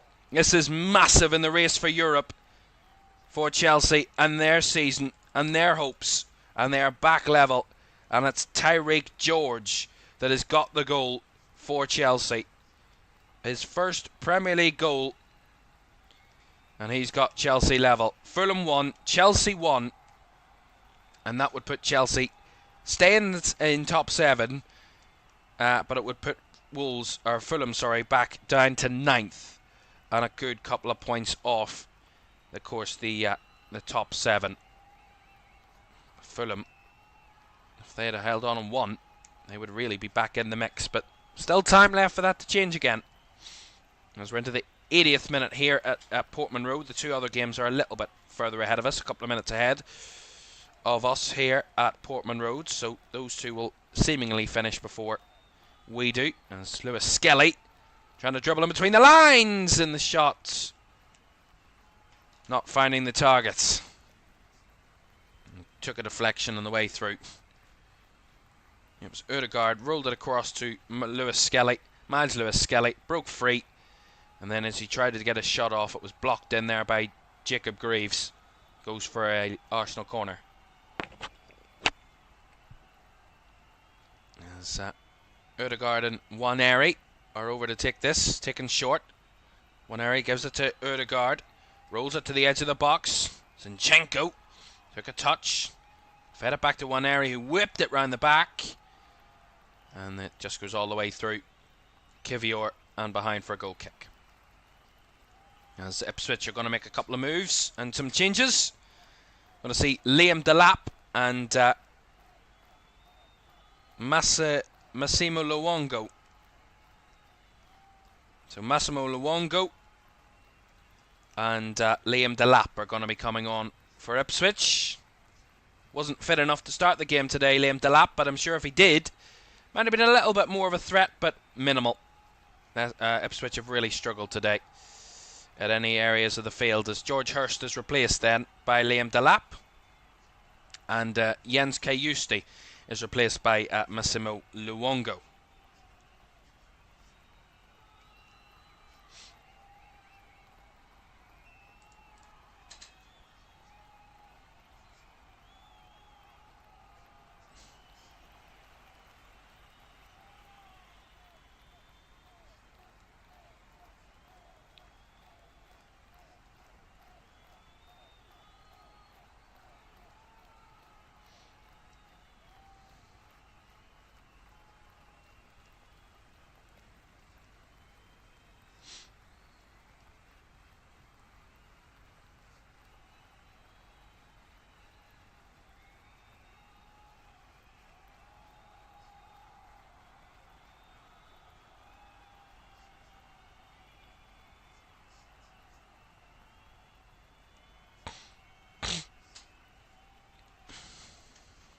Ødegaard. Into the box, rolls it through for Sterling. Back to Ødegaard, who couldn't quite find it, but Sterling, battling it back, has given away a foul.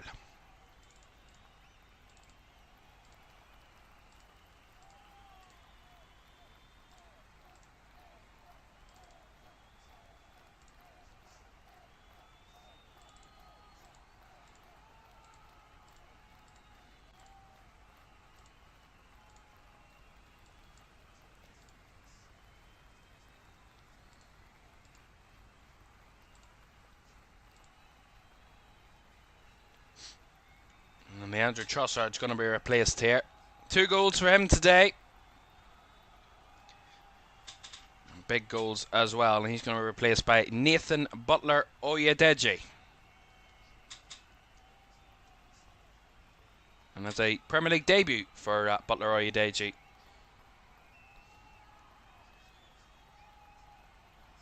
And the 22-year-old coming from the under-21s of the Arsenal Academy. He's made the bench on the last 3 Arsenal matches, including those 2 Champions League quarter-finals. He made the bench. Was on the bench for a couple of Champions League games, but this is his Premier League debut this afternoon, after he made his Champions League debut against Dinamo Zagreb back in January.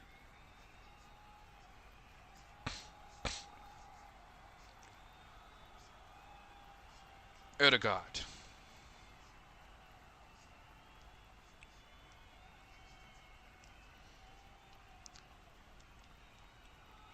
Out wide here to Ethan Nwaneri. White. Back the way it comes. Just to update you, the Scottish Cup semi-final is in action this afternoon. The second of the 2 semi-finals. Yesterday's other semi-final in the Scottish Cup saw Aberdeen progress past Hearts after extra time, so they're into the final. And Celtic are 3-0 up against St Johnstone, so it looks like it will be a Celtic-Aberdeen final there at the moment. That's only the first half gone on that one, and Celtic 3 to the good at the moment. In the WSL, Man City have dropped even more points this afternoon against Everton in a 1-1 draw. Spurs and Villa are both battling it out there on a 2-2 draw as they edge closer to the final whistle there as well in the WSL this afternoon. Certainly no title race for Man City this season. Looks like Chelsea will once again retain their trophy in the WSL. 3 points ahead of Arsenal with a game in hand. Free kick here for Arsenal as it's now gone 4-0 to Celtic. They're really cruising their way past St Johnstone in that Scottish Cup semi-final. So Arsenal 3-0 up, 5 minutes to go, a man up as well, and they've got a free kick in a very good position here, around about the edge of the Ipswich box. It's Alexander Zinchenko that's over it. He looks like he wants to take this. There was others in the vicinity, but none of them are going to get a chance, and the Arsenal players in the stands watch on, or in the on the bench watch on, as does Declan Rice. Zinchenko hits the wall. Anticlimactic much. Now one area as the ball bounces back down. Ødegaard out wide to Ben White. Might want to try and rescue a good chance out of this Arsenal. Ødegaard with a shot! Drilled off the post and cleared away. Palmer was beaten, but the post beat Ødegaard and denied him a goal, and Arsenal a fourth. Stepped onto his left and darted it towards the bottom right corner, and it just came off the right post. Ødegaard trying to squeeze it through again. Another shot over the bar from Butler Oyedeji on his debut, and he forced Alex Palmer into a save, I think. That was lovely. Ødegaard here cuts onto his left again, tried to feed it through. A little bit weird from Ipswich, not great defending at all there from Burgess. Played it back towards Oyedeji, or Butler Oyedeji, and he forced a good save off Palmer. Here's another chance. Sterling, short from the corner. Zinchenko feeds it through. Ethan Nwaneri steps up and deflected and in. And I get a fourth goal, even when they didn't need to fight for it. They upped the tempo a little bit, and they were just too good for Ipswich. And Ethan Nwaneri adds a fourth to the Arsenal lead. They really have made it easy and made it look easy this afternoon. And Ethan Nwaneri with his fourth Premier League goal of the season.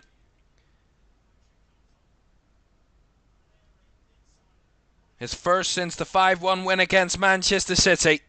And it comes via a wicked deflection off the backside of Cameron Burgess. And Arsenal have a fourth goal. And Ipswich, they didn't want to make it embarrassing, but it might be just sneaking into that type of territory now.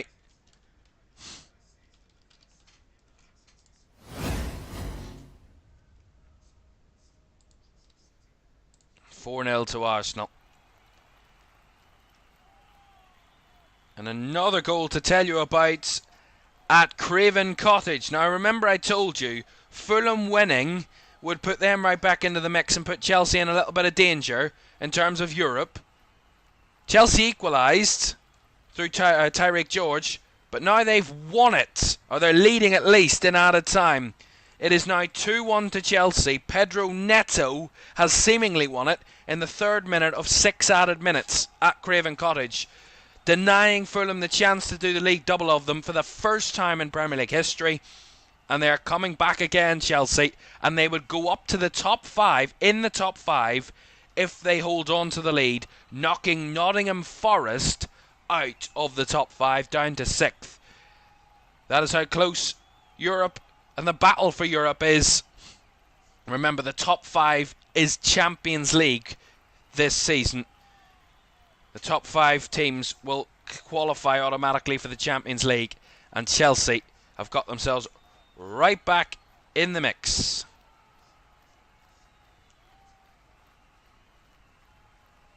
A reminder for you, I'm not wrong. I was kind of questioning myself about the Leicester relegation thing, about whether Leicester would be relegated if Wolves win. I checked the Premier League, and what the Premier League states is Leicester are 19th and will be relegated on Sunday if they fail to beat leaders Liverpool. They are 17 points behind Wolves in 17th, and only a maximum of 18 points available to win from their 6 remaining games. So we will not see Leicester possibly relegated until the game against Liverpool is finished. So they won't be relegated once the final whistle goes at Old Trafford if Wolves win. But if they fail to win against Liverpool, then they would be relegated today. So they have to at least match Wolves' result to deny them a relegation today to Leicester. But Wolves winning will be down to Leicester, and if they can't win, then they will be relegated later on this evening. But Ipswich will not be relegated today due to the fact that West Ham drew against Southampton yesterday rather than won. If West Ham had won and the Wolves had won, then Ipswich would have been relegated. However, West Ham drew, so therefore it would need to wait until at least next weekend for Ipswich to be mathematically relegated. There is a 15-point gap between 17th and 18th, which are at the moment West Ham and Ipswich, but that wouldn't automatically relegate Ipswich because it's mathematically still possible they can stay up. 4 added minutes at the end of the game here. We've played a minute and a half of those already here at Portman Road, and Arsenal winning out of faith. They're not going to get a squeeze through there. Just a bit of stat padding for their goal difference here at the minute, Arsenal. And they've got another corner on this left-hand side. An afternoon to really forget for Ipswich, and that's been really the all season, afternoons to forget and evenings to forget. This will be their 20th defeat in the league this season. Only Leicester and Southampton will have lost more in the league, and only Southampton will have lost more at home than Ipswich. Zinchenko was arrowing towards the corner, but it just went over the bar. As I said, Arsenal, this will be their 8th away win of the season in 17 away games. They have 2 away games to come. Trip to Liverpool and Southampton before the end of the season. They're on 31 points from their 17 away games. Only Liverpool have picked up more points away from home with 35. But of course, Liverpool could increase that if they beat Leicester away this afternoon. It's finished at Craven Cottage. Chelsea have come back in that West London derby from 1-0 down to 2-1 up, and win that and go into the top 5 of the league, which is an incredible result for Chelsea and a much needed one for their season. They need Champions League football. Of course, if they win the Conference League, they can only get Europa League football. Of course, that automatically qualifies you for that. But of course, if they get Champions League, then that spot will not be having to be worried about in that front.